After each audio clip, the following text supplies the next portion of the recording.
कार्यक्रम के पूर्ण आयोजक हैं श्री विनोद कुमार, श्रीमती रंजना, डॉक्टर विशाल, डॉक्टर रेशु, डॉक्टर वर्षा, अभिषेक, विकास, विवान, रियाना, अबीद, अबीरा एवं समस्त कोयरा परिवार, बिलासपुर, छत्तीसगढ़।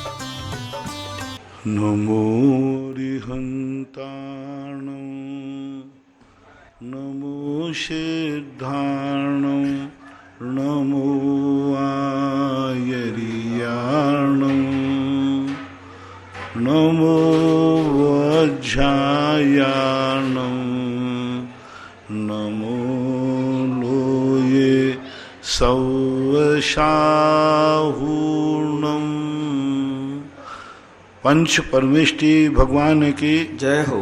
आचार्य श्री गुरुवर कुंद कुंद महाराज की जय हो। आचार्य श्री गुरुवर विद्यासागर महाराज की जय हो। परम पूज्य इंद्रियापक मुनि श्री 108 सुधा सागर जी महाराज की जय हो।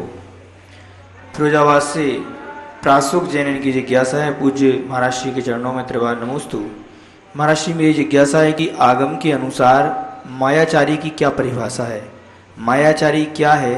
जो लोग मायाचारी करते हैं उनको कौन से पाप का बंध होता है? कृपया समाधान करने की। मायाचारी का फर्क इतना ही है कि व्यक्ति दूसरों का हित करके अपनी सफलता के लिए दूसरों के नाश करने में जो षड्यंत्र रचता है उसको मायाचारी बोलते हैं।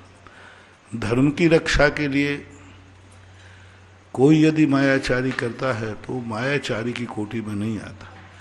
एक माँ बच्चे से झूठ बोलती है, बाबा ले गया, ये मायाचारी में नहीं आता क्योंकि उसमें हित है। तो मायाचारी जो है आपके अभिप्राय के ऊपर आश्रित है। व्यक्ति दूसरे को नीचा दिखाना चाहे, दूसरे का अहित करना चाहे, दूसरे को षड्यंत्र में फंसाना चाहे और अपने आप को सुरक्षित सफलता पाना चाहे, तो ये सब मायाचारी के अंतर्गत आते हैं। कोई भी कसाय है वह उसके अभिप्राय पर आश्रित होती है, उसका भाव क्या है ऐसा बनना चाहिए। फिरोजाबाद से एक जिज्ञासा और, पूज्य गुरुदेव के चरणों में त्रिवार नमोस्तु।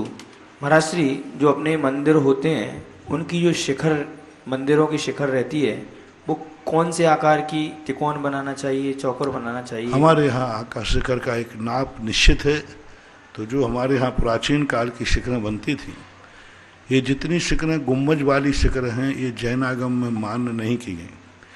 12वीं शताब्दी के बाद जो मुगलों का राज्य था उस समय उन्होंने गुम्बजों का प्रचार किया। वास्तुतः हमारे यहाँ शिखर वो लंबी वाली जो शिखरें होती हैं वही आगम प्रमाण है और वही बनना चाहिए, श्रेष्ठ वही है। आष्टा से डॉक्टर मगन जैन इनकी जिज्ञासा है, पूज्य आराध्य गुरुदेव के चरणों में त्रिवार नमोस्तु। महाराज श्री जिज्ञासा है कि सामायिक काल में एक साधारण गृहस्थ शुद्ध निश्चय से आत्मा को कैसे अनुभूत कर सकता है? नहीं कर सकता, अनुभूति का सवाल ही नहीं। निश्चय नए समझने के हैं, अनुभव के नहीं। निश्चय नए वस्तु को समझने के हैं।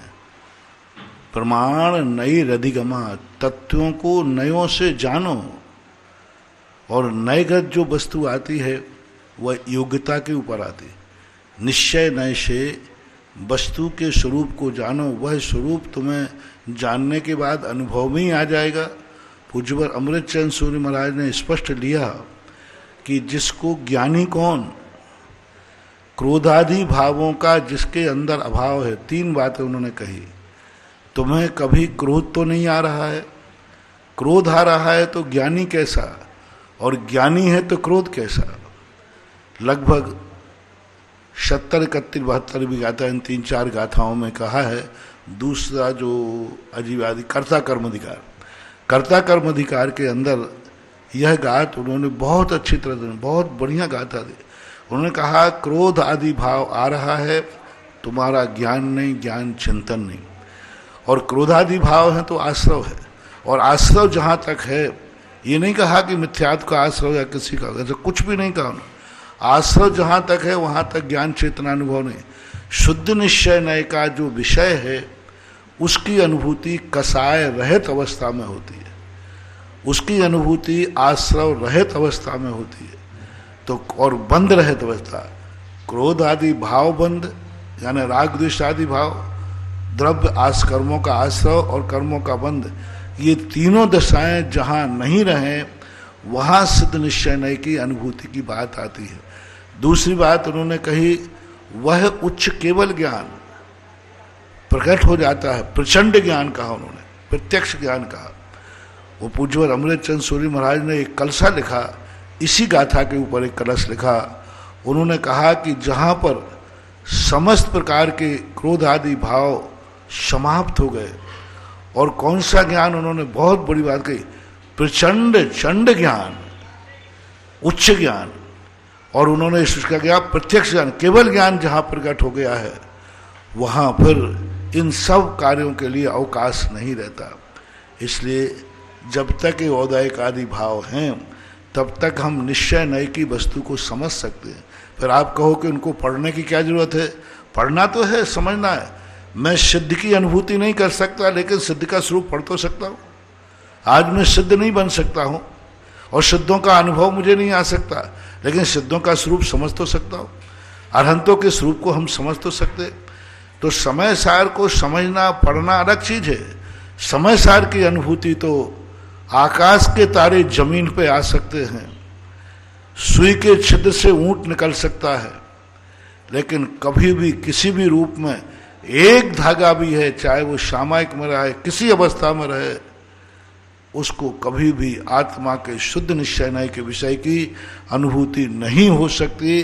पूज्यवर सूर्यचंद्र महाराज, पूज्यवर अमृतचंद सूर्य महाराज, पूज्यवर जयसेन स्वामी महाराज, पूरा सर्वांगीण जैनागम जो आर्ष परंपरा है, कुंद कुंद की मूल परंपरा है, कुंद कुंद भगवान ने तो स्पष्ट कह दिया, शुद्ध उपयोग निराश्रवी होता है। परमाणु मात्र भी यदि राग है, यानी 10वें गुण स्थान वर्ती को नकार दिया, जहां सूक्ष्म लोभ है। परमाणु मित्तम्पि रागा दीनम दुविजदे जत्से नभिजान गोदु अप्पा वयम तु शब्वाग मधुरो भी। एक परमाणु मात्र भी राग की कणिका है, वहां तक वह आश्रव आत्मा की अनुभूति नहीं कर सकता। समझने में कोई बाधा नहीं, चिंतन आप कर सकते हो सामायिक में, मेरे आत्मा का स्वरूप ऐसा है। जयपुर से अभिषेक जैन, इनकी जिज्ञासा है, परम पूज्य गुरुदेव के चरणों में त्रिवार नमोस्तु। महाराज जी, मेरी जिज्ञासा है कि महान आत्माएं अपना लक्ष्य बनाने के बाद सारा संसार उसे लक्ष्य से डिगाने में तत्पर हो जाता है, परंतु वे किंचित मात्र भी प्रभावित नहीं होते। और महाराज जी, यदि सांसारिक दृष्टि से देखें तो कोई व्यक्ति लक्ष्य बनाता है तो कुछ समय बाद वह स्थिर रह पाता है, दूसरे दिन ही वह लक्ष्य भूलकर पूर्व स्थिति में आ जाता है। ऐसा क्यों होता है, कृपया समझाएं। लक्ष्य में दृढ़ता नहीं, लक्ष्य में वह संदेह। व्यक्ति स्वयं के निर्णय करने में संदेह करता है, मेरा निर्णय ठीक नहीं है, इसलिए च्युत हो जाता है। यदि दृढ़ता के साथ शुद्ध निर्णय लक्ष्य बनाया जाए तो ऐसी बात नहीं, उसमें लोग अडिग भी रहते हैं। सागर से शन्नो आदेश जैन की जिज्ञासा है, पूज्य गुरुदेव के चरणों में त्रिवार नमोस्तु। महाराज श्री, मैं जानना चाहता हूँ कि हमारे पूज्य आचार्य चारित्र चक्रवर्ती शांति सागर जी महाराज जी के गुरु कौन थे और उन्होंने किससे दीक्षा ली थी, कृपया समझाएं। इसके संबंध में बहुत सारी बातें सामने आती हैं। आचार्य शांति सागर महाराज के समय पर एक मुनिराज थे सिद्ध सागर। वो गृहस्थ अवस्था में थे तब उन्होंने उनके दर्शन किए हैं। ऐसा पंडित बंशीधर जी ने, सोलापुर वालों ने शांति सागर चरित्र करके एक छोटा सा निकाला है, तो उसमें उन्होंने इस बात का उल्लेख किया। पूज्यवर की दीक्षा के समय ऐसा बताते हैं कि यवतमाल महाराष्ट्र के अंदर देवेंद्र कीर्ति कोई भट्टारक थे, उनके सामने दीक्षा लेने की बात जब आई तो उन्होंने, जब बताते हैं कि भट्टारकों की पहले दिगंबर दीक्षा होती है, फिर बाद में उनको वस्त्र दिया, तो शांति सागर महाराज ने नकार दिया कि नहीं, अब मैं वस्त्र त्याग दिया है, मैं इस वस्त्र को स्वीकार नहीं करूँगा, क्योंकि दिगंबर मुनि एक बार वस्त्र छोड़ने के बाद ग्रहण नहीं करते हैं। ऐसी कुछ चर्चाएं आती हैं। उस समय क्या हुआ, कैसा हुआ, ना तो उस समय का वीडियो है, कैसे संस्कार किए, किसने क्या किया, इसका कोई भी प्रकार का कोई वीडियो, कोई उनके दीक्षा का साक्षी हमारी दृष्टि में कभी नहीं मिला। उनकी दीक्षा किसी व्यक्ति ने देखी है, ऐसा अभी तक इन निकट वर्षों में हमने कभी भी बहुत प्रयास किया कि पूज्यवर शांति सागर महाराज की दीक्षा आंखों देखी किसी ने देखी हो। महाराष्ट्र से भी हमने कई प्रकार के लोगों से संपर्क किया, लेकिन आंखों देखी घटना किसी ने नहीं सुनाई कि हमने यह दीक्षा उनकी देखी है, क्योंकि उनकी दीक्षा लगभग 1932 में जयपुर में चतुर्मास हुआ और 7 साल के बाद वो सम्मेद शिखर जी गए, तो 1928 या 1930 में कटनी चतुर्मास हुआ। तो इस प्रकार से उनका लगभग जो काल बनता है, दीक्षा की तिथि तो है, लेकिन उस समय का कोई साक्षी नहीं मिल रहा है क्या हुआ। लेकिन इतना है कि वो पंचकल्याण के समय, उस समय देवेंद्र कीर्ति भट्टारक की निर्देशन में, साक्षी में उन्होंने जो कुछ लिया वह व्रत लिए, इतना ही मालूम है मुझे। सागर से अभिषेक जैन की जिज्ञासा है, पूज्य महाराज श्री के चरणों में त्रिवार नमोस्तु। महाराज श्री, मेरी जिज्ञासा है कि तीर्थंकर भगवान के गर्भ में आने से पूर्व जो रत्न वर्षा होती है, क्या वे रत्न वर्षा असली होती है और वे रत्न वर्तमान में दृष्टिगोचर क्यों नहीं होते? कृपया समझाएं। असली ही होती है और वे रत्न अपने आप में उपयोग में आते हैं, जनता उनको उठा के ले जाती है। वर्तमान में पुण्यहीनता के कारण विलय हो गए। हरिवंश पुराण में उस एक रत्न की वर्णन आता है कि भगवान के जन्म कल्याण को वर्षा हुआ रत्न जरासंध की राजसभा में किसी ने प्रस्तुत किया कि महाराज ये रत्न है। तो उन्होंने कहा ये रत्न कहाँ से आया? तब उन्होंने बताया कि शौरीपुर बटेश्वर में नेमिनाथ का जन्म के पूर्व इस प्रकार के रत्नों की वृष्टि हुई और वो सारी जनता को प्राप्त हुई। इससे सिद्ध है कि रत्न वो एकमात्र रेफरेंस है, उदाहरण है, जिससे सिद्ध होता है कि रत्न जनता के काम आते हैं और असली रत्न होते हैं। महाराज श्री, भगवान नेमिनाथ स्वामी के जन्म स्थान पर 2 मत बताए जाते हैं महाराज जी, एक तो द्वारिका और एक ही शौरीपुर बटेश्वर। तो दोनों में से किसको सही माने आगम के हिसाब से? तो शौरीपुर बटेश्वर की भी चर्चा है और द्वारका की चर्चा कम है, शौरीपुर बटेश्वर का ज़्यादा बनता है, लेकिन द्वारका का भी नाम आया है। अपन हरिवंश पुराण में महर्षि द्वारिका का नाम, हरिवंश पुराण में द्वारका का नाम आया, कई स्थानों पर शौरीपुर बटेश्वर लेते हैं। अब ये इतिहास का विषय है, अपन को जो मिल जाता है वो दोनों मतों को अपन स्वीकार करते हैं। बनगांव दमोह से माधुरी जैन की जिज्ञासा है, पूज्य महाराज श्री के चरणों में त्रिवार नमोस्तु। महाराज श्री, जिज्ञासा है कि एक दिन आपने प्रवचन में कहा था कि इंसान जितना दुखी है नहीं उतना बताता है, तथा वही व्यक्ति पार्टी शादी आदि कार्यक्रम में जाता है तो सुखी और निरोगी हो जाता है, तथा भगवान के पास आकर दुखी तथा रोगी बन जाता है। इंसान धर्म के साथ इतना छल कपट कैसे कर सकता है? कृपया समाधान। छल कपट तो व्यक्ति कहीं भी कर सकता है, किसी भी रूप में कर सकता है, क्या बात है।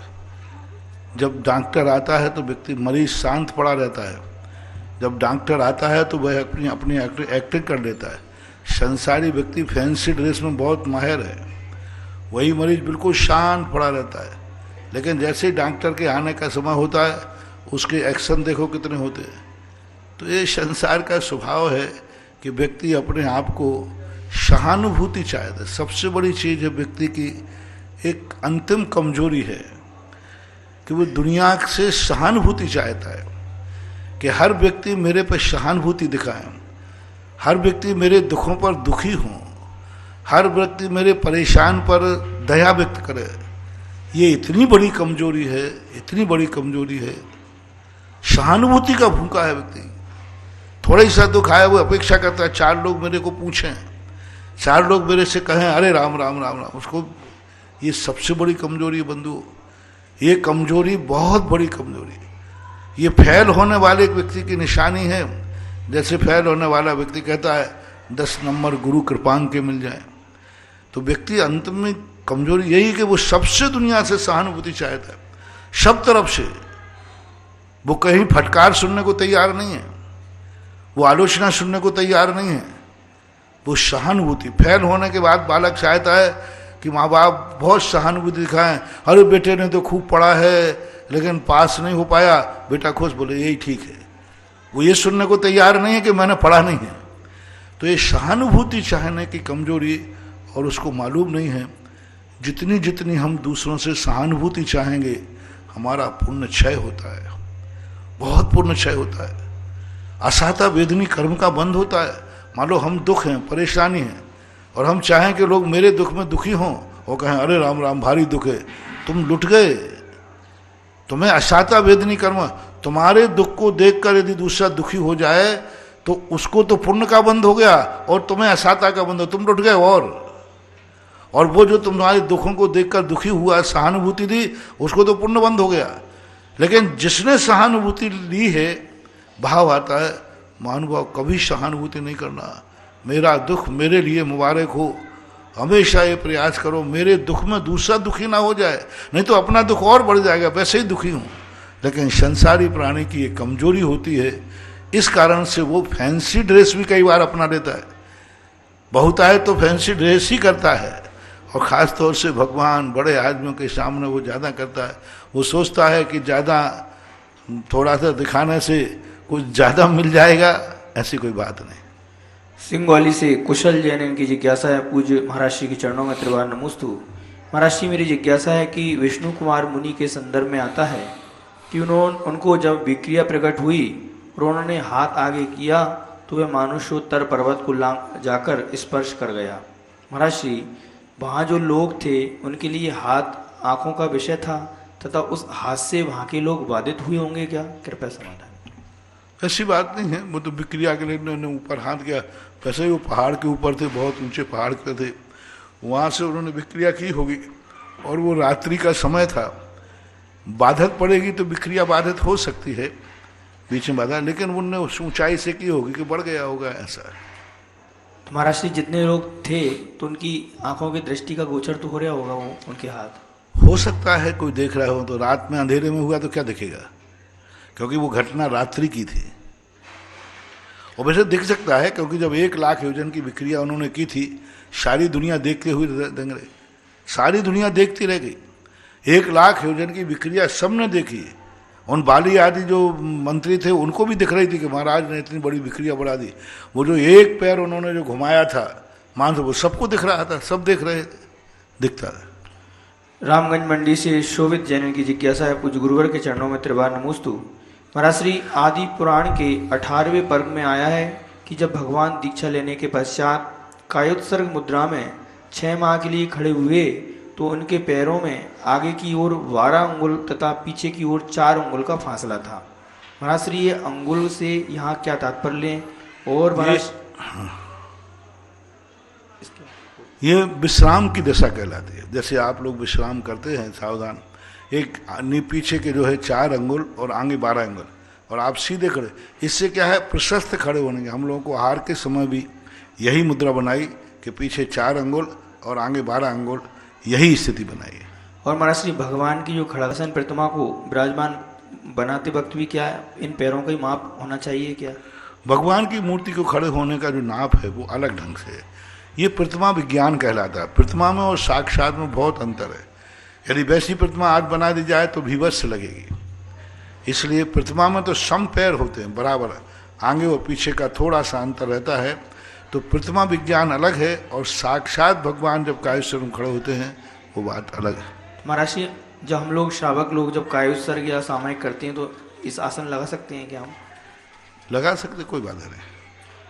इंदौर से माया जैन इनकी जिज्ञासा है, महाराज श्री, उपादान यदि जागृत हो तो कोई कुछ नहीं कर सकता, इसका क्या तात्पर्य है, समझाने की कृपा कर। उपादान जागृत कहते हैं अपने आप में उपादान की जागृति, कुछ नहीं कर सकता ऐसी बात नहीं, बाधा तो पहुंचा सकता है, लेकिन अपनी अंदर की दृढ़ता उपादान शक्ति है तो वो हमारा बिगाड़ नहीं कर सकता। वो तो बिगाड़ेगा तो सही, मान लो शरीर को बिगाड़ दे, आत्मा को नहीं बिगाड़े, परिणामों को नहीं बिगाड़े, तो बिगाड़ का अर्थ है कि हमारे परिणाम विचलित करे। अब घानी में पेल दिया, सामने वाले ने पेल दिया, अग्नि लगा दी पांडवों को, लेकिन उनका बिगाड़ नहीं कर पाया, उनके परिणाम। तो यहाँ बिगाड़ का अर्थ है यदि अपना विल पावर स्ट्रांग है तो कितना भी व्यक्ति परिणाम कर ले, लेकिन वह अपने परिणामों में इतना स्थिर हो जाता है, इतना स्थिर हो जाता है कि वह परिणामों में दृढ़ हो जाता है। तो परिणामों की अपेक्षा से ये कथन है, बाह्य की अपेक्षा नहीं। बूंदी से कुशाग्र जैन की जिज्ञासा है, पूज्य महाराज श्री के चरणों में त्रिवार नमोस्तु। महाराज श्री, जिज्ञासा है कि केवल ज्ञान होने के बाद केवल ही भगवान का शरीर 500 धनुष ऊपर उड़ जाता है, तो क्या उनको मोक्ष आकाश से ही होता है या मुक्ति पूर्व नीचे आना? आकाश से होते, जहाँ भी रहते हैं वो खबर फिर नीचे नहीं आते, नक्के सुन के नीचे गिर जाते हैं, ऊपर तो आकाश से ही जाते हैं। चरगवा से प्रबल जन की जिज्ञासा है, पूज्य महाराज श्री के चरणों में त्रिवार नमोस्तु। महाराज श्री रत्न करंडक श्रावकाचार्य जी में प्रोषदोपवास शिक्षा व्रत में 5 अतिचारों का वर्णन किया है, जिनमें क्रमशः बिना देखे और बिना शोधे पूजा आदि उपकरणों को ग्रहण करना, मलमूत्र को छोड़ना, बिस्तर बिछाना आवश्यक में, अनादर भाव और योग क्रियाओं को भूल जाना, ये आता है। महाराज श्री इनसे प्रोषदोपवास का क्या संबंध है, कृपया समाधान। पुरुषोपवास में उपवास के दिन शरीर में शिथिलता आ जाती है, तो उस उपवास के दिन व्यक्ति ने ये सारी क्रियाएं जो उनकी आवश्यक क्रियाएं हैं उनमें शिथिलता आ गई। जैसे मान लो पूजन आदि की सामग्री, उपवास है, ऐसी थाली पटक दी, अब बिस्तर है, चटाई है, बिना देखे चटाई को छोड़ दिया क्योंकि उपवास है। तो उपवास के दिन शरीर में शिथिलता आती है, तो कहाँ कहाँ अतिचार लगते हैं आप लोग खुद देख लो ना। उपवास के दिन जैसे आप लोगों का उपवास होता है, उसके दूसरे दिन या शाम को कितनी आपकी सावधानी रह पाती है, कितनी सावधानी से आप वस्तु को उठा धरते हैं। आपकी चटाई या बिस्तर बिछाना है तो क्या देख के बिछाएंगे, उतना ध्यान रखेंगे, नहीं रख पाते। सूरत से वैभव कालायन की जिज्ञासा है, मेरे आराध्य गुरुदेव के चरणों में त्रिवार नमोस्तु। महाराज श्री मेरी जिज्ञासा है कि पिता का गोत्र को ज़्यादा महत्व दिया जाता है, माता के गोत्र को क्यों नहीं दिया जाता, क्या आगम में इसका कोई वर्णन है, समाधान। माता के गोत्र को भी विशेष कुल में दिया जाता है। विशेष यदि कोई कार्य हो, जैसे आचार्य बनना हो, प्रतिष्ठाचार्य बनना हो, गृहस्थाचार्य बनना हो, किसी का नेतृत्व करने के लिए, जैसे प्रतिष्ठाचार्य हैं यार, इनकी कुल और जाति का शुद्धि का ध्यान रखा जाता है। आचार्य बनते हैं तो देश कुल जाई शुद्ध। जब किसी का स्वयं कल्याण करने के लिए कोई विशेष इन सब चीज़ों का ध्यान नहीं दिया, लेकिन नेतृत्व करना, किसी पद पर बैठना, किसी आचार्य आदि पद का निर्वहन करना, इनके लिए कुल और जाति चाहिए। कुल और जाति, जैसे राजा बनते थे पहले तो उनकी कुल और जाति का ध्यान रखा, प्रजा के लिए नहीं, जनता के लिए नहीं, लेकिन राजगद्दी पर जब बैठेगा व्यक्ति तो उसकी कुल, जाति और देश का विचार किया जाएगा। इसी प्रकार से तीर्थंकर जब बनेंगे तो तीर्थंकर, देखो मोक्ष जाने के लिए कोई भी व्यक्ति मुनि दीक्षा लेकर के और जंगल में जाके बैठ के जाए, लेकिन जब तीर्थंकर बनेंगे तो उनका कुल और जाति शुद्ध होना है। इसी प्रकार आचार्य, चाहे वो आचार्य प्रतिष्ठाचार्य हों, चाहे गृहस्थाचार्य हों, गृहस्थ कैसा भी हो, उनके लिए विचार ज़्यादा चर्चा नहीं की गई, लेकिन प्रतिष्ठाचार्य गृहस्थाचार्य बनेगा, उसकी कुल और जाति पर विचार किया जाएगा। कुल और जाति यदि शुद्ध नहीं है तो फिर वो उन पर ऊपर, और देश भी कुल, देश हो, कुल हो, जाति हो, इन कुंद कुंद भगवान कह रहे हैं जो इतने बड़े अध्यात्मी हैं, वे जब आचार्य भक्ति लिखते हैं तो कहते हैं देश कुल जाई शुद्ध, देश से, कुल से, जाति से शुद्ध होना चाहिए। टीकमगढ़ से ईशान जैन इनकी जिज्ञासा है, जो महाराज श्री के चरणों में त्रिवार नमोस्तु। महाराज श्री अभी जो 4 वर्ण हैं, ब्राह्मण, क्षत्रिय, वैश्य, शूद्र, महाराज श्री ब्राह्मण का मतलब हम क्या अदर समाज से, क्षत्रिय का राजपूत से, वैश्य का मतलब नहीं, आज जो जातिगत रूप जो बन गए हैं ये नहीं है। हमारे यहाँ ये देश गुणकृत थे। जो जैन आगम के, जैन शास्त्रों में 12 व्रत जो पंचम अनुष्ठान व्रती होते थे उनको ब्राह्मण की संज्ञा दी गई थी। क्षत्रिय जो राज्य करते थे, अनुशासन करते थे, वो थी। धर्म से इनका कोई संबंध नहीं था। धर्म सभी का एक ही रूप था, एक ही रूप वीतराग धर्म को मानते थे, सभी अहिंसा के पुजारी थे। आज पंचम काल में एक जातिगत रूप का जो बंटवारा हो गया है, इससे उस जो वर्णन आपके जो मिलते हैं ब्राह्मण, क्षत्रिय, वैश्य आदि जो महापुराणों में मिलते हैं, वो आज के बंटवारे से कोई मैचिंग नहीं करते और इनका कोई संबंध नहीं। वो व्यवस्था अलग थी, वहाँ धर्म व विजाति नहीं थे, धर्म विधर्मी नहीं थे, सबके धर्म एक थे। आज सबके धर्म अलग अलग हो गए, आचार विचार अलग हो गए, प्रतिमाएं अलग हो गई, व्रत हो गए। 12 व्रत जो अंगीकार करते थे उन्हें ब्राह्मण की संज्ञा दी गई थी जैन पुराणों के अनुसार। आज वर्तमान में जातिगत हो गया, वंशगत हो गया। आज गोत्र जो वंशगत गोत्र हो गया, पहले वो गुणकृत था। भीलवाड़ा से मनोज जैन की जिज्ञासा है, पूज्य महाराज श्री के चरणों में त्रिवार नमोस्तु। महाराज श्री मेरी जिज्ञासा है कि पुण्य और पुरुषार्थ के संयोग से सफलता मिलती है, लेकिन यदि कोई व्यक्ति अज्ञानी अवस्था में लक्ष्य पर जाने का जो मार्ग है उससे विपरीत मार्ग पर चलता है तो उस स्थिति में उस कोटि का पुण्य जागृत नहीं होता अथवा पाप रूप संक्रमित हो जाता है, क्योंकि उस स्थिति में उसे नियम से सफलता नहीं मिलेगी। क्या कृपया समाधान? जब लक्ष्य के विपरीत ही चल रहा है तो पुण्य का भी विपरीतता आ सकती है और पुण्य का भी काम विपरीत कर सकता है। कभी कभी पुण्य जो है यदि लक्ष्य विपरीत हो जाए तो पुण्य भी जो कुछ अच्छा करने वाला था वो बुराई की तरफ ले जा सकता है। तो ये सब अपने अभिप्राय थे, क्योंकि इनका उत्कर्षण संक्रमण आदि द्रव्य क्षेत्र काल भव भाव की मर्यादा को लेकर के होता रहता है। महाराज एक जिज्ञासा और है कि देवों का वैक्रियक शरीर होता है और वह सभी प्रकार की विद्याएं जानते हैं, जैसे अदृश्य होना, अपने से पृथक शरीर बनाना।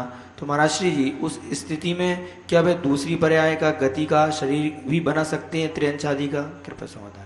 त्रियंशादि का रूप तो बना सकते हैं, नाना प्रकार के रूप बना करके वो क्रीड़ाएं करते रहते हैं, तो उसमें नाना प्रकार के रूप बनाने में कोई बाधा नहीं, बना सकते। परम पूज्य संत शिरोमणि आचार्य गुरुवर श्री विद्यासागर जी महामुनिराज के परम प्रभावक आज्ञानुवर्ती शिष्य निर्यापक श्रमण मुनि पुंगव श्री सुधासागर जी महामुनिराज के मुखारविंद से होने वाले जिज्ञासा समाधान के कार्यक्रम में ऑनलाइन जिज्ञासाएं भेजने वाले, सुनने वाले, देखने वाले सभी भक्तों को श्रावकों की तरफ से मुनिराज के चरणों में बारंबार नमोस्तु नमोस्तु नमोस्तु। बंधुओं, 27 तारीख को जो एक अलौकिक अप्रतिम नंद्याव्रत की स्थापना होने जा रही है और जिसमें पंच महाध्वज कलश सहित जो विराजमान होंगे, उसमें प्रथम नाम हमारे पास आ गया है श्रीमान अरुण कुमार जी, मणिमाला देवी जी, हर्षवर्धन, शिल्पा, यशोवर्धन, मिली, अनन्या, नियति जैन, बजाज, खुरई। इन्होंने प्रथम महाध्वज स्थापना करने का संकल्प लिया है। जोरदार ताली बजा करके इनके भावों की अनुमोदना करेंगे।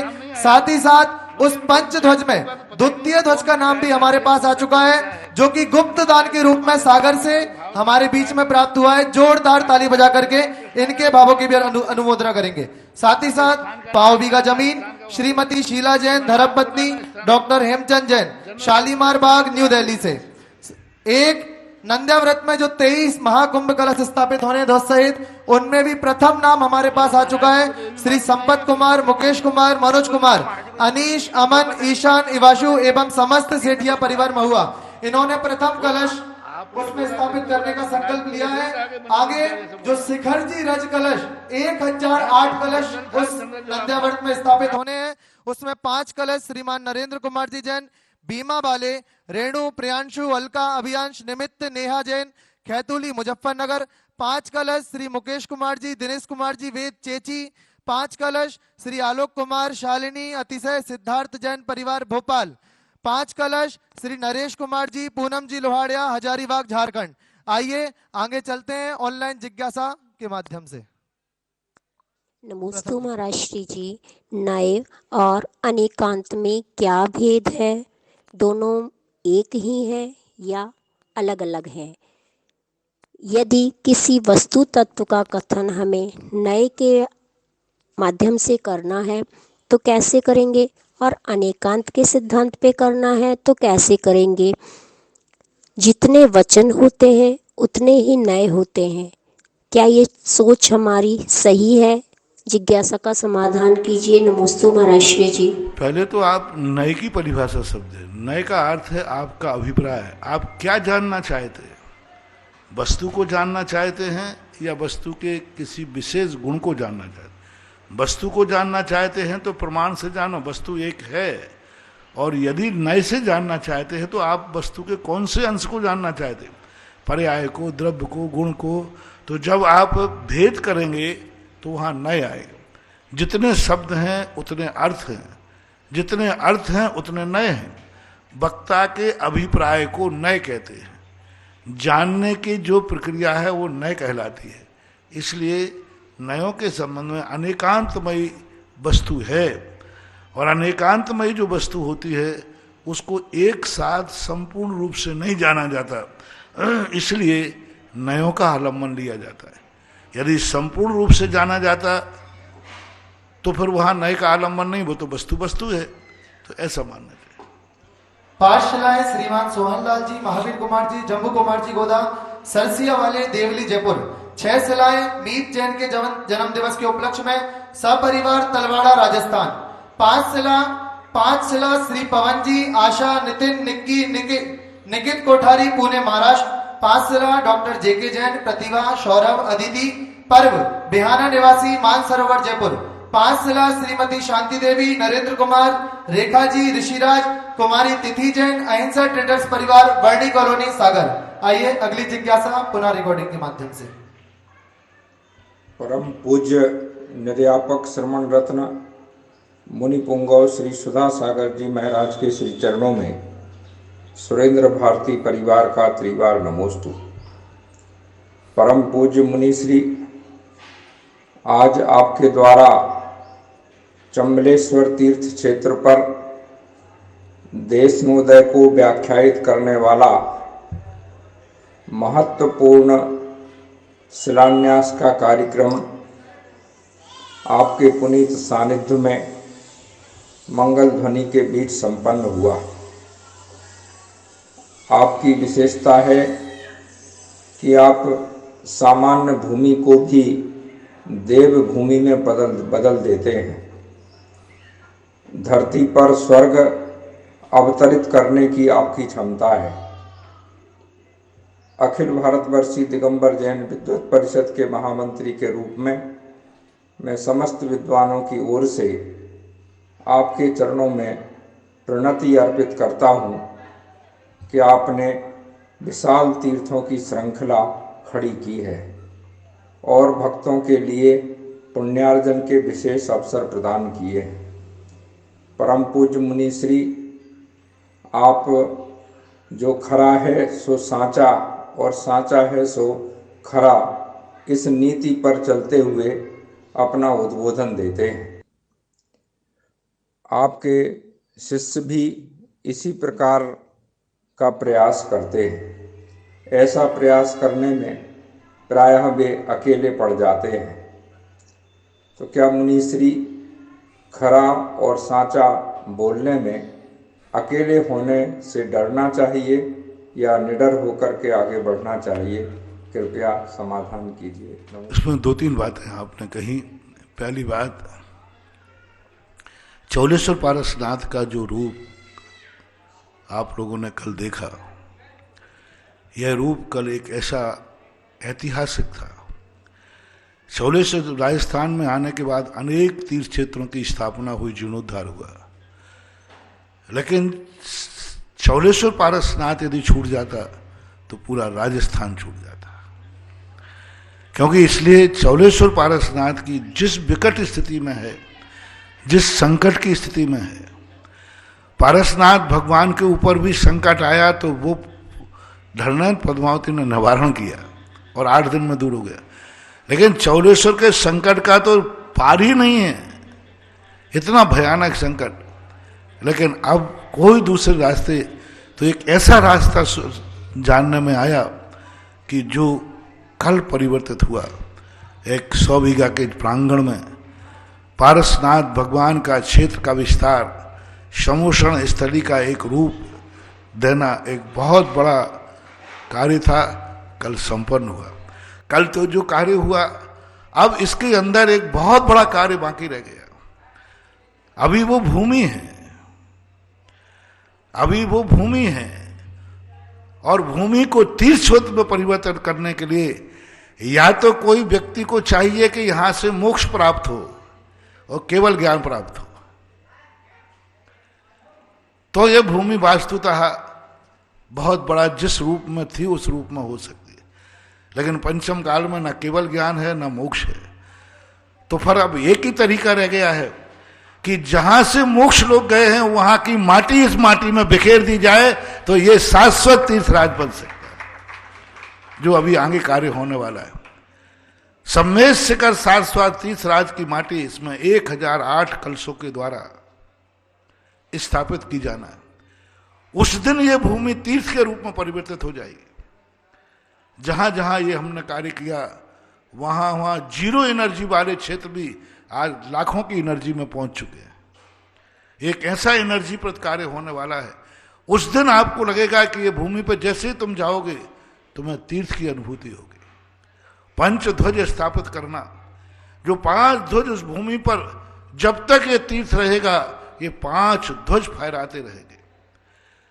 23 ध्वज जो संकेत के रूप में, जिनके नीचे महाकुंभों की स्थापना होगी, 5 महाकुंभ स्थापित होंगे और 5 महाकुंभों में बहुत सारी सामग्री होगी, सब में शिखर की माटी भी होगी और वो 5 महाकुंभ जमीन के अंदर रखे जाएंगे और बड़े बड़े यंत्र रखे जाना है, जिन यंत्रों के माध्यम से वो नंद्यावर्त स्थापित होगा जो सम्मेद शिखर के नीचे स्थापित है।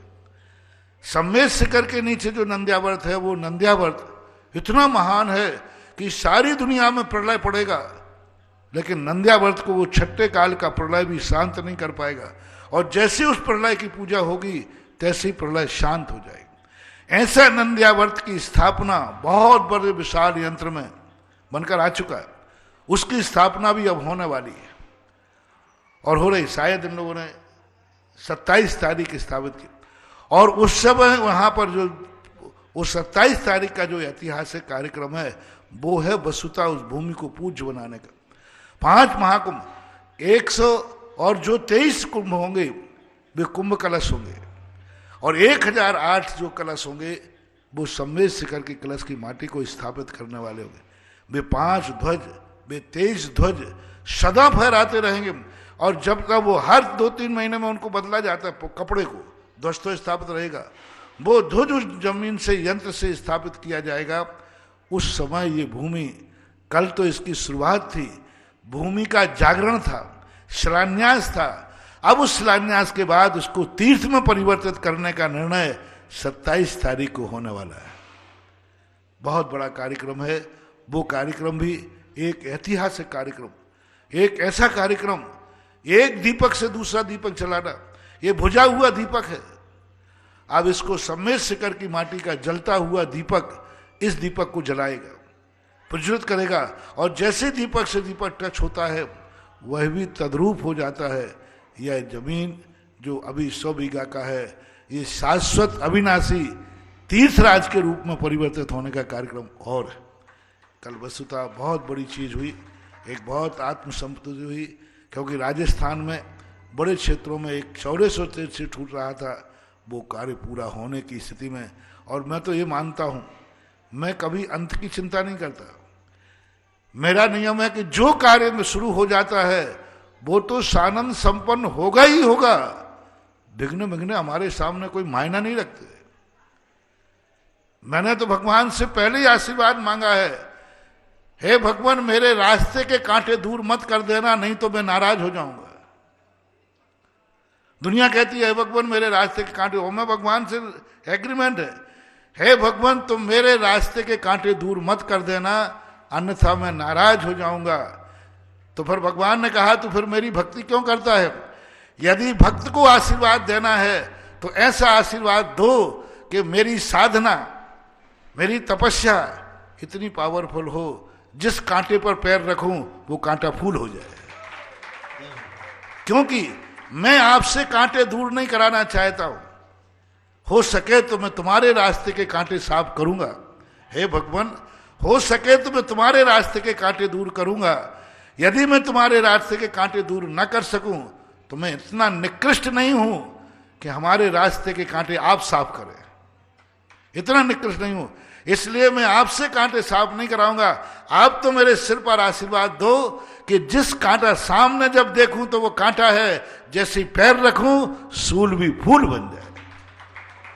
इसलिए मुझे तो इनकी सब कोई चिंता होती नहीं। Well beginning is of done.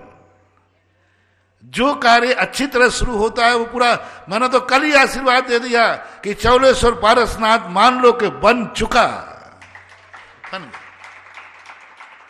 और ऐसा अभी और जिस दिन उस दिन होगा, उस दिन तो मैं चौलेश्वर की तरफ से बिल्कुल पूर्ण निश्चिंत हो जाऊंगा। और चौलेश्वर तो दिन रात, मैं किसी क्षेत्रों पे, सब देखो क्षेत्रों पे, एक भी क्षेत्र आज तक रुका नहीं, चाहे मैं वहां रहूं या नहीं रहूं। जिसकी शुरुआत की है वो चलते ही रहा है और चलता ही रहेगा। दूसरी बात जब रही, आपने कहा खरा होने में अकेला, अरे भाई खरे का अर्थ है दूसरा, यदि है दूसरा साथ है तो वो खरा का तो मिश्र हो गया। खरा तो वही है जो अकेला सोना हो, कुंद कुंद भगवान यही कहते हैं, जो खरा है वो अकेला ही रहेगा, यदि दुकेला हो गया तो वो खरा नहीं, वो तो खरगोश हो गया। अकेला ही सत्य हमेशा लेकर रहता है, सत्य से कभी डरना। आप देखिए राजस्थान में मैं अकेला ही तो हूं, अभी हमारे साथ 2 महाराज अभी आए, पहले भी रहे, लेकिन कुछ नहीं है। सत्य को कभी आंच नहीं आती, सत्य थोड़ा सा दिक्कत जरूर करते हैं लोग, लेकिन कुछ नहीं हो रहा है। सत्य में वो जयते, ना जाने कितने लोग सत्य से आकर टकराए, कुछ तो चूर चूर हो गए, कुछ सम्यक दृष्टि हो गए। मैं तो हमेशा कहता हूं सत्य से टकराओगे तो या तो चूर चूर हो जाओगे या सम्यक दृष्टि हो जाओगे या सत्य को पा जाओगे। कहीं ना कहीं तो हमें निडर होना पड़ेगा। यदि भीड़ के आश्रित होकर हम चलेंगे तो सत्य कभी उजागर नहीं हो पाएगा। भीड़ की चिंता नहीं करना। यदि अपना लक्ष्य सत्य रूप है, अपने में सत्यता है, हमारा अभिप्राय सत्यता है, तो एक दिन असत्यवादियों को सत्य के सामने झुकना ही पड़ेगा। सत्य, अभी तक तो हमारे जीवन में बहुत सारे असत्यवादियों ने टकराए, आज तक मेरा सत्य तो नहीं झुका। उन असत्यवादियों को ही झुक करके बाद में प्रायश्चित करना पड़ा, प्रार्थना करना पड़ी कि मैं भूल में था। जब भी कोई क्षेत्र बनता है, कहीं बनता है, तो कोई ना कोई कहीं से आलोचना होती है। जब वो बन जाता है तो वो बेचारा नीचा मुंह करके आके प्रायश्चित लेने आता है। ये तो सब होता रहा है, होता रहेगा। सत्य को कभी भी छोड़ना नहीं। अकेले रहो तो इससे कोई फर्क नहीं पड़ता। सत्य की आवाज सदा जयवंत रहती है और रहेगी। बंधुओं, 27 तारीख को जो इस विश्व पटल पर ऐतिहासिक नंद्यावर्त की स्थापना होने जा रही है, उसमें जो 5 महाकुंभ कलश सहित ध्वज की स्थापना होगी, उस ध्वज की राशि मात्र 5,55,555 रुपए रखी गई है। ध्वज सीमित है, शीघ्र अतिशीघ्र अपना मनोमस्तिष्क बना लेवे, जिससे आपके नाम हमारे पास पहुंच जाए। ये 5 ध्वज जो है बहुत महत्वपूर्ण है। इसके नीचे सम्मेद शिखर की माटी, यंत्र आदि की स्थापना होगी और इनके नीचे ऊपर से जाकर के यह जो कुंभ है उसके ऊपर ध्वज होगा और वो ध्वज हमेशा शाश्वत, कभी बदला नहीं जाएगा। कपड़ा तो बदलेगा, लेकिन ध्वज का जो दंड है वो सदा हमेशा इस क्षेत्र की यशा पताका का संकेत होगा। साथ ही साथ जो 23 कुंभ कलश सहित ध्वज की स्थापना होगी, उसकी राशि मात्र 1,11,000 रुपए की रखी गई है। ये कुंभ कलश पारसनाथ का यहाँ होने के कारण से 23 का रूप दिया गया है। तो ये कुंभ कलश होंगे, इसके नीचे भी कुंभ के नीचे उसके ऊपर ही एक ध्वजा होगा और ये 23 कलश, 23 ध्वज भी शाश्वत रूप से हमेशा फहराते रहे।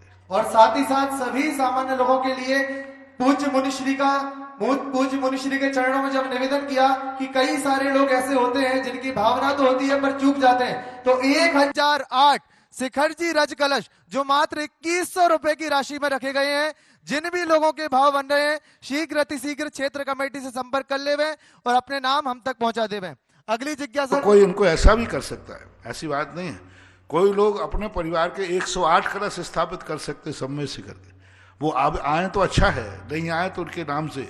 मान लो कोई ने कहा कि मैं 108 कलश स्थापित करूंगा, कोई 50 कलश करे, कोई 25 कलश करे, कोई 11 कलश करे। अब जो बिल्कुल ही गरीब हैं वो 1 कलश करे, क्योंकि यह कलश कोई साधारण नहीं है। जैसे हमने अभी शिलाओं का कहा था, ऐसा ही अपने परिवार की तरफ सम्मेद शिखर की माटी घरों में मत रखो, ऐसे क्षेत्रों पर डालो कि जो एक माटी को, यानी आपकी सम्मेद शिखर की जो माटी रखोगे उसका नाम है पारस पत्थर। पारस का काम क्या है? जिसको छुएगा वो सोना बनेगा। आपके द्वारा रखी हुई माटी एक भूमि को सम्मेद शिखर बनाएगी, तीर्थ बनाएगी। तो आपकी जो माटी का नाम हमने दिया है वो पारस पत्थर दिया है। जैसे पारस पत्थर के टच में जो आता है वो सोना बनता है, तुम्हारे द्वारा रखी हुई माटी से एक 100 बीघा का प्रांगण तीर्थ के रूप में परिवर्तित होगा। तो ये कोई बात है, जो कोई व्यक्ति है जो बड़े आदमी वो कहें 108 कलश हमारी तरफ से रखो, और बड़ा आदमी है तो 1008 कलश अपनी तरफ से स्थापित पूरे कलश करा सकता है कि 1008 कलश स्थापित करो।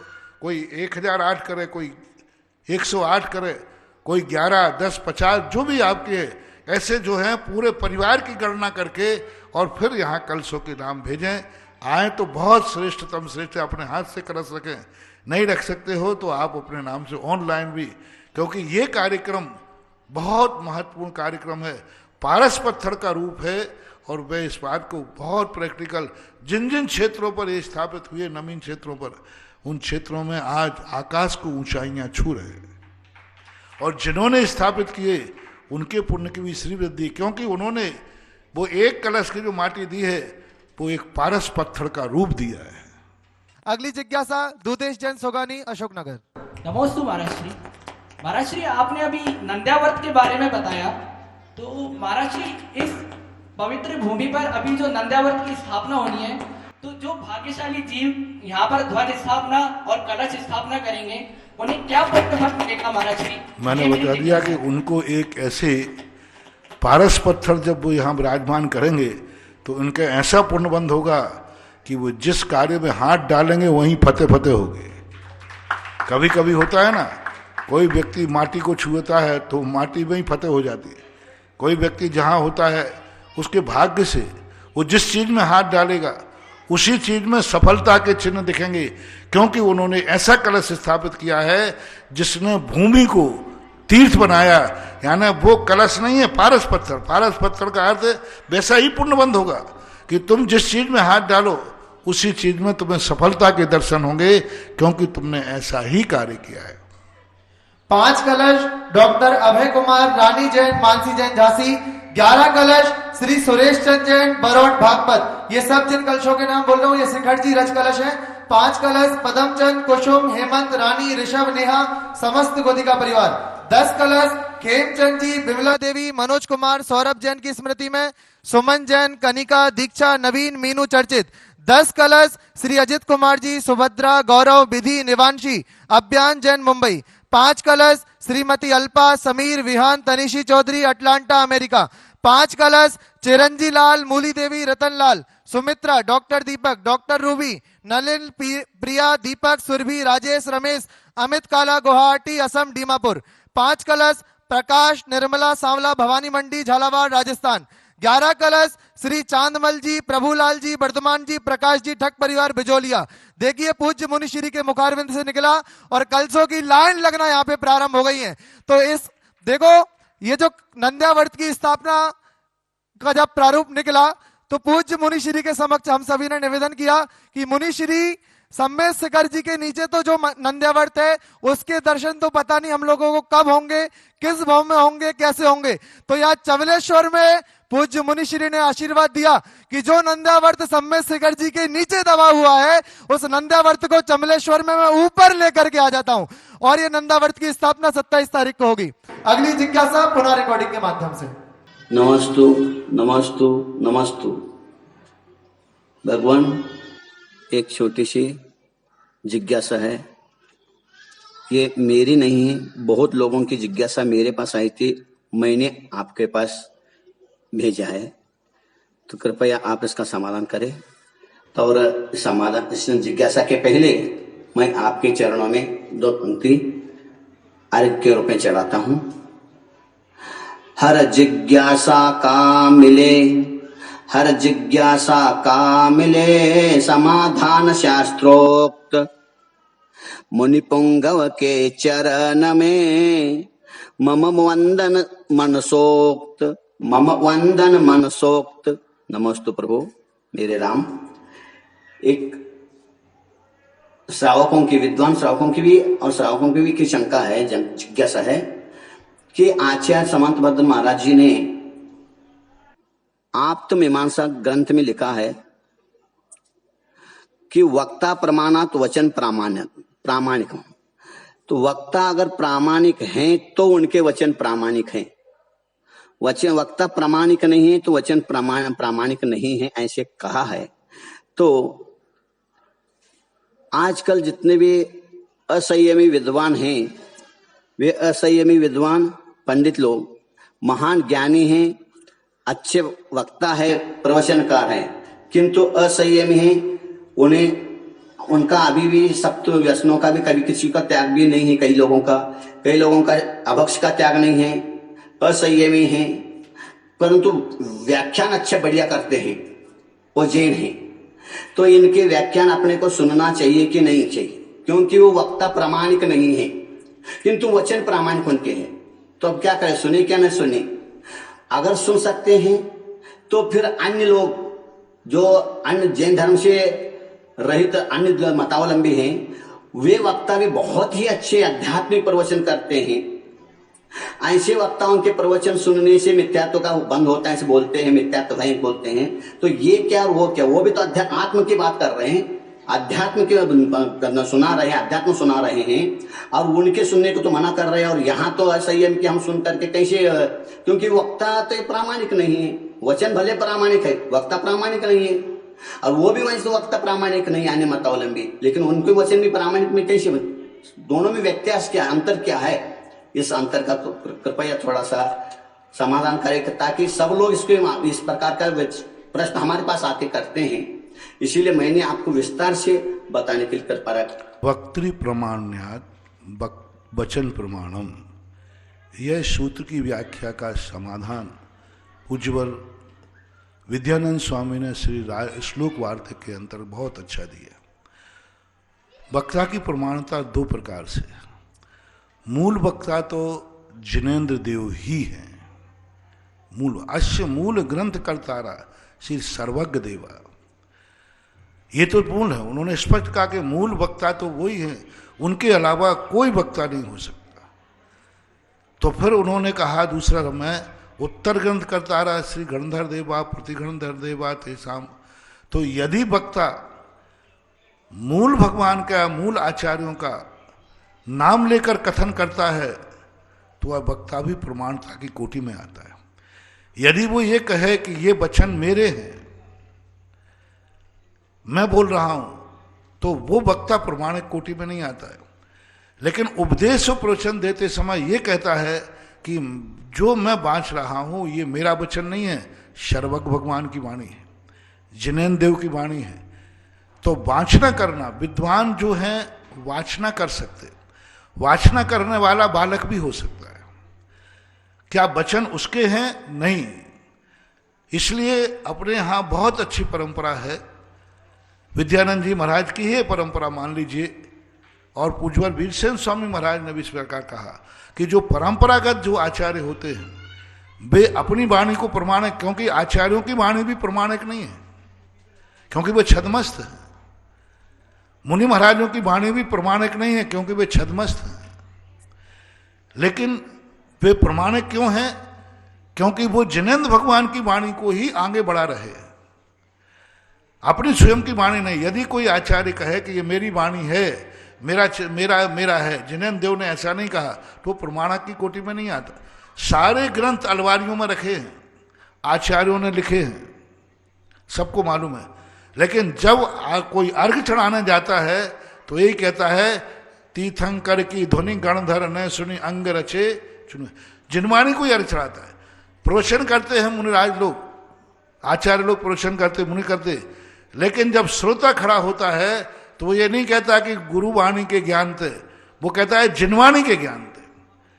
तो यदि पंडित भी आगम की कहानी को, आगम की परंपराओं को, आचार्यों के लिखे हुए ग्रंथों का वाचन करता है, उसको यदि समझाता है, तो वह वक्ता प्रमाणता की कोटि में आएगा। क्योंकि पहले मैंने कह दिया, मुनि महाराज भी कहाँ है वक्ता, वो भी भगवान की वाणी को बांच रहे। यदि वो अपनी वाणी बांचेंगे तो गलत हो जाएगा। वो कहते नहीं, ये भी जिनवाणी है, मैं तो उसको समझा रहा हूं। कुंद कुंद भगवान ने बार बार कहा कि जो जिनेन्द्र ने कहा वही मैं कह रहा हूं। तो यदि पंडित आगम के अनुसार, गृहस्थ भी शास्त्र के अनुसार शास्त्र का वाचन करते हैं, तो वह वचन प्रमाणिक है, भली पंडित प्रमाणिक ना हो।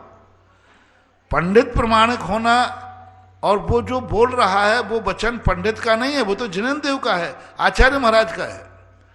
मान वाचन करना पड़ता है। तो वाचन करना, स्वाध्याय अलग चीज है और ग्रंथ रचना अलग चीज है। वाचना, प्रक्षना, आमना, स्वाध्याय, ये जो भेद किए गए स्वाध्याय के, ये स्वाध्याय में गृहस्थों को भी स्वाध्याय आया है, गृहस्थ भी स्वाध्याय करने का उल्लेख मिलता है। आदिनाथ भगवान अपने गृहस्थ अवस्था में स्वाध्याय करते थे, देवता भी स्वाध्याय करते। और स्वाध्याय के 5 वेद हैं, वाचना, प्रक्षना, आमनाय, अनुप्रेक्षा और उपदेश। लेखक नहीं, उसमें लिखना नहीं आया स्वाध्याय में। तो लिखने, जिनवाणी लिखने का अधिकार तो जिन पंडित को, गृहस्थ को नहीं है, उसकी बात। लेकिन जिनेन्द्र देव की वाणी को वाचन करना, अनुप्रेक्षा करना, चिंतन करना, उपदेश देना, इसमें गृहस्थ के लिए कोई बाधा नहीं। तुमने जो अन्नपूर्ण विद्वानों की बात कही, वो अध्यात्म की बात करते हैं, लेकिन जिनेन्द्र भगवान की वाणी को नहीं कहते। ऐसा जिनेन्द्र भगवान ने कहा है, ऐसा अरहंत भगवान ने कहा है, ऐसा नहीं बोलते वो अपने स्वयं के वचन मान करके उसको बोलते हैं, तो वह प्रमाण का कोटि में नहीं आता। लेकिन यदि कोई विद्वान ये कहता है नहीं ऐसा समय सार में लिखा है, ऐसा श्रावकाचार में लिखा है, ये श्रावकाचार की वाणी है, तो वहां तक यदि वो कहता है तो कोई बाधा नहीं, क्योंकि शास्त्रों में गृहस्थों के द्वारा उपदेश से भी लोगों के कल्याण हुए। गृहस्थों ने भी उपदेश देकर के कई श्रावकों को मार पर लगाया है। शास्त्रों के अनुसार, शास्त्रों में कई कहानियां भी हैं। और पारसनाथ ने जब नाग नागिन को संबोधन दिया था, तब वो गृहस्थ ही थे, मुनि महाराज नहीं थे। उसको उपदेश के रूप में माना जाएगा, वो उपदेश कहलाएगा। कई बार श्वान, कुत्ते आदि के लिए भी उपदेश दिया गया है, जीवनधर आदि के रूप में। तो हमन को इसको ये ध्यान रखना है कि वह उसकी स्वयं वाणी, जनवाणी और जिनवाणी, जिनवाणी का यदि वो वाचन कर रहा है, स्वाध्याय कर रहा है, उपदेश दे रहा है, और वो मूल आगम की परंपरा को ध्यान में करके कर रहा है, तो वह मान्य माना जाएगा। और आगम को मरोड़ करके, आगम को अन्यथा करके, अन्य रूप करके कर रहा है, तो जिनवाणी नहीं, जनवाणी है। जनवाणी जो बन बोलते हैं वो मान्य नहीं है, जो जिनवाणी बोलते हैं वो मान्य है। इसलिए अन्य लोगों में, और जैन विद्वान जब गद्दी पे बैठता है तो मंगलाचरण में वो ये नहीं कहता कि मैं बोल रहा हूँ, वो कहता अश्य मूल ग्रंथ करतारा श्री सर्वज्ञ देवा, तथोत्तर ग्रंथ करतारा श्री सर्वज्ञ देवा, तदर्वचनानुसार आदि आदि ग्रंथ का, उस ग्रंथ का नाम लेते हैं। कोई विद्वान अपने ग्रंथ को रख करके उसको नहीं कहते कि मैं हूँ, वो तो जिनवाणी का ग्रंथ रख कर कहते हैं। तो जिनवाणी के रूप में ये 5 प्रकार के स्वाध्याय मुनि और श्रावक दोनों के लिए आगम में परंपरा मिलती है। इसलिए वहाँ वचन, वक्ता की प्रमाणता का अर्थ है जो वचन किसका है, कौन बोल रहा है, टेप रिकॉर्ड, ये वचन भगवान का है, बस इतना ही मात्र काफी है, वो प्रमाणिक हो गया। यानी वक्ता कौन है? जिनेन्द्र भगवान है। जिनेन्द्र भगवान का वचन बोल रहा है तो वो वचन जिनेन्द्र भगवान का माना जाएगा। और ये कहे कि नहीं ये वचन मेरा है, तो फिर वो वक्ता उसको करने का अधिकारी नहीं है।